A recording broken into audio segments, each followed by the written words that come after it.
On a un x100 encore devant nous. Comme tu le sais, moi je suis transparent, je te parle pas avec des mots savants, je te parle pas avec un balai dans le cul, tu vois.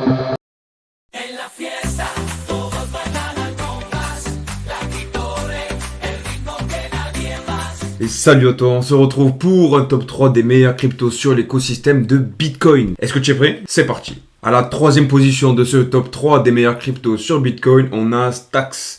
Donc Stacks, je pouvais pas passer à côté. C'est un mastodonte sur Bitcoin, c'est une layer 2. Donc Stacks va permettre la création de smart contracts tout en profitant de la sécurité de la blockchain Bitcoin. Comme tu le sais, on va avoir une grosse hype sur l'écosystème de Bitcoin, que ce soit pour les inscriptions, les atomica, les runes, etc.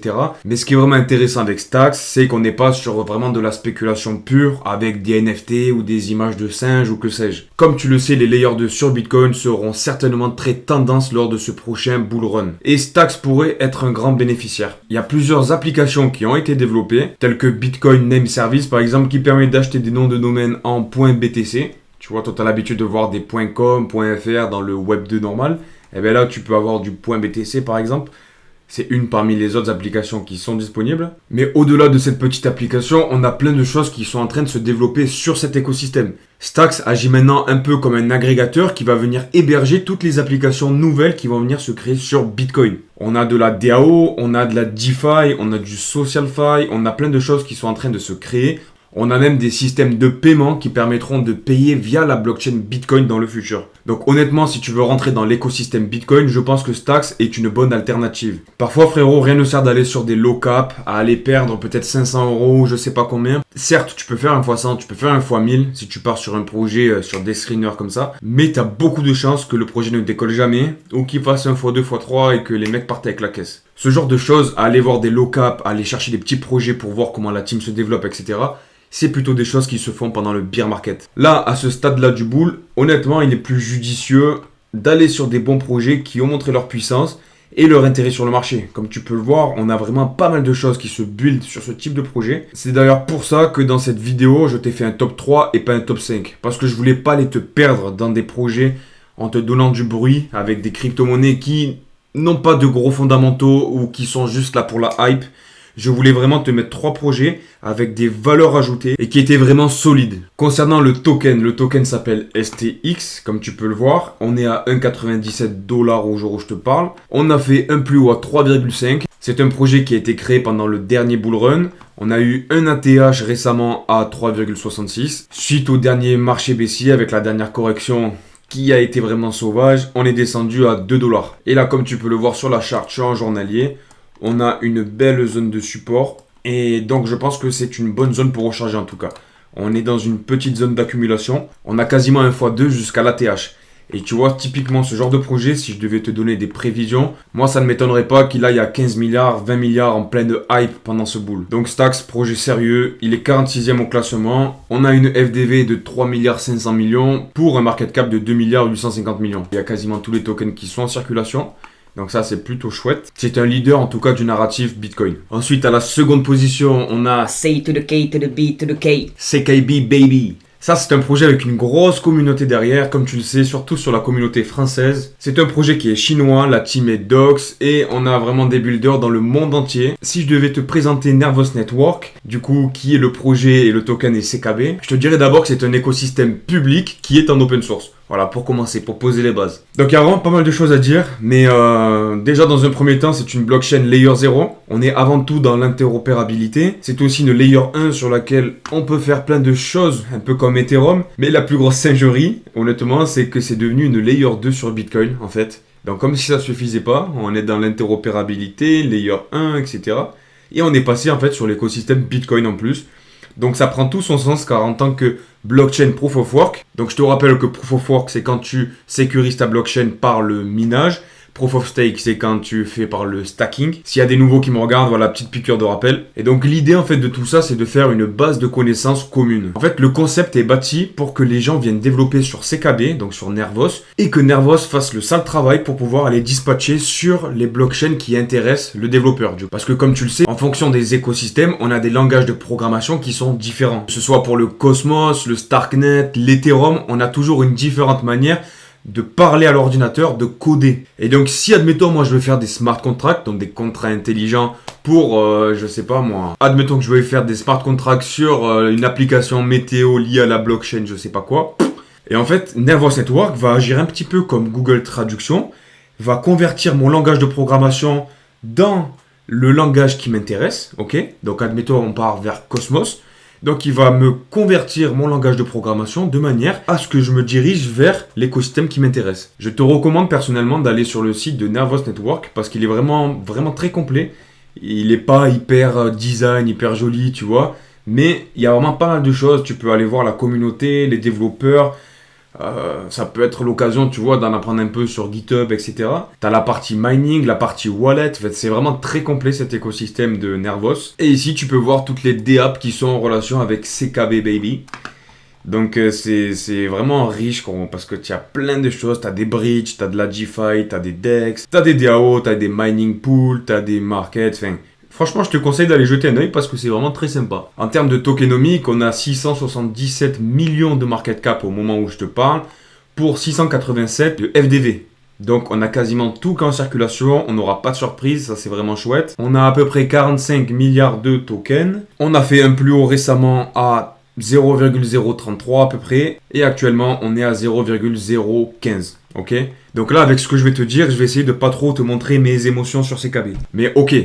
Tu as une layer 0, tu as de l'interopérabilité, il y a de la layer 1, layer 2 sur Bitcoin, et tu as 677 millions de market cap. Rien que si tu regardes layer 0 comme Polkadot par exemple, dis-toi que Polkadot en plein bull run c'est monté à 50 milliards de market cap. Là on est à 677 millions. Donc on a quasiment un x 100, tu vois, entre les deux. Si on a la même évolution que Polkadot pendant le dernier bull, on a un x 100 encore devant nous. Après, est-ce que c'est réalisable? C'est pas impossible. Honnêtement, c'est pas impossible, mais il va falloir qu'il y ait une sacrée hype, en tout cas autour de l'écosystème Bitcoin et de CKB. En tout cas, à 60 milliards de market cap, je pense pas que ce soit vraiment impossible, mais il faut que ce soit le carton de ce bull run. Ils sont là depuis 2013, donc ils ont charbonné depuis vraiment plus de 10 ans. Et perso, moi j'ai rechargé un gros bac pendant cette baisse. Là actuellement on est sur un support. À chaque fois qu'on vient toucher les 0,15, ben, on rentre dans la zone d'accumulation. Il y a encore vraiment de gros gains à faire sur ce projet là. Et voilà, je vais essayer de pas en dire plus parce qu'après il faut que tu fasses ton propre avis. Il faut que tu ailles faire tes recherches et notamment que tu ailles sur le site de CKB, que tu ailles sur leur Twitter, etc. Je te mettrai toutes les informations dont tu as besoin dans la description de la vidéo. Ensuite, à la première place de ce classement des meilleurs cryptos sur Bitcoin, j'aimerais te dire attention, NFA, No Financial Advice, ok? Parce que là, je vais te présenter un projet qui a pris une grosse claque dans la gueule et il a pris moins 77%. On parle de Alex, donc du projet Alex Lab. C'est un projet qui s'est fait hacker pendant la baisse. Donc déjà que la récente chute de Bitcoin et de l'écosystème crypto a mis une grosse claque à tous les projets, imagine si en plus tu te fais hacker pendant cette chute. Forcément, tu perds encore plus de plumes. Je vais te le présenter et ensuite je te parlerai un peu de ma vision et de mes perspectives sur ce projet-là. Parce que c'est vraiment pas un projet comme les autres. Donc Alex Lab est une plateforme DeFi innovante sur la blockchain Bitcoin qui est codée sur Stacks. Donc Stacks que je t'ai présenté juste avant. Donc Alex Lab offre des solutions du coup de trading décentralisé, de yield farming, de stacking. Il y a pas mal de produits financiers. Sa valeur ajoutée, elle est qu'il est codé sur Stacks et du coup qui permet des transactions rapides et sécurisées. Alex Lab a codé des DEX, des Launchpad, des produits financiers de la DeFi et sur Bitcoin. Donc on est en plein dans la hype de Bitcoin. Cependant, comme je te l'ai dit tout à l'heure, actuellement on a une FUD autour du token Alex. Car ils ont subi une attaque qui a fragilisé leur plateforme et surtout la confiance que les investisseurs avaient dans le projet. Donc ce que je peux comprendre. Et là, en fait, tu vas avoir deux manières de voir la chose. La première de niveau 1, tu peux te dire, ok, là, c'est un protocole qui a craqué, du coup, c'est pas un truc sécuritaire, il y a une FUD autour du projet, etc. Je peux l'entendre. La deuxième réflexion de niveau 2 que tu peux avoir, c'est de te dire, ok, c'est un projet qui a subi une attaque, qui a bien réagi sur Twitter. Sur Twitter, ils ont été vraiment clairs, ils ont fait leur mea culpa et en gros, ils ont dit que la sécurité allait être améliorée. Comme tu peux le voir, ils ont fait appel à des cracks de la cybersécurité qui sont Camel Technology, qui ont fait un audit de ce qui s'est passé et des moyens qu'ils doivent mettre en place pour justement éviter ça à l'avenir. Ils sont très présents sur Twitter et ils essayent de regagner la confiance des investisseurs. C'est un projet, c'est vrai, qui a craché et qui est un petit peu risqué aujourd'hui, c'est un peu un pari, mais ce qu'ils faisaient avant le crash, ils le font toujours aujourd'hui, tu vois. Il n'y a rien qu'à changer. Donc, à voir si tu te positionnes plus sur la hype ou plus sur le fondamental. Si tu te positionnes sur le fondamental, tu peux voir une opportunité. Si tu es plus sur la hype et sur la sécurité, ce que je peux entendre, ça peut être un pari un peu trop risqué pour toi. Si tu regardes mes vidéos et que du coup tu es abonné, ce que j'espère, petit coquin, ben tu sais que je suis transparent avec toi et que je te dis toujours ce que moi je fais. Ce que j'ai fait, c'est que personnellement, j'avais acheté du Alex il y a de ça 3 mois et j'ai subi la baisse. Je n'ai pas voulu vendre le token parce que du coup, ils avaient bien réagi sur Twitter et qu'ils avaient embauché des mecs de la cybersécurité et que le projet était toujours là. La petite métaphore que j'aimerais te faire, c'est avec la crypto Solana, avec le token Sol. On avait eu une chute vraiment dramatique avec FTX qui avait amené le token à des plus bas, genre inimaginables, tu vois. On était descendu à 8. Et tout le monde disait que Solana c'était foutu, c'était mort parce qu'il s'était fait hacker, qu'il y avait des problèmes de sécurité. Et du coup, qu'est-ce qu'a fait l'entreprise Solana? Ben, ils ont redoublé leurs efforts pour sécuriser l'écosystème, la blockchain, etc. Et gros, tu connais la suite, hein? Regarde. De 8 $, on est passé à 200 $. Alors, je te l'accorde, on n'est pas sur le même écosystème, on n'est pas sur la même fondamentale, le même narratif. Mais personnellement, la métaphore me plaît bien parce que je pense que quand un projet a de bonnes bases et qu'il est attaqué et qu'il se relève, ben au contraire, ça le rend plus fort. Je vais pas faire le vieux bof à te dire ce qui ne te tue pas te rend plus fort. Bon allez, je le dis. Ce qui ne te tue pas te rend plus fort, mec. Donc personnellement, voilà, je reste embarqué dans Alex Lab, donc on verra ce qui se passe dans le futur. Avant de terminer cette vidéo, j'aimerais te dire que j'ai 160 abonnés, donc c'est pas grand chose, ok, dans l'écosystème de YouTube. Mais en tout cas, ça m'a fait vraiment plaisir parce que j'ai vu que mes vidéos crypto, ben, du coup, elles plaisaient. Comme tu le sais, moi je suis transparent, je te parle pas avec des mots savants, je te parle pas avec un balai dans le cul, tu vois. J'essaie de te parler comme si tu étais mon collègue. Des fois, j'en oublie que c'est ma caméra, tu vois. Je prends ma cigarette électronique, je fume et tout. J'essaie d'être vraiment authentique. Et j'espère que ça plaît en tout cas. Donc sache une chose, c'est que ben, je vais continuer les crypto daily. Donc si t'es pas abonné, abonne-toi, lâche un like, lâche un commentaire, ça me fera plaisir de te lire et de te répondre. Et puis je vais continuer à faire la pluie et le beau temps sur la... Putain, oh j'ai vraiment des phrases de vieux. Enfin bref, t'as compris, je serai là tous les jours et je vais t'accompagner sur le bull run. Allez, à demain, ciao.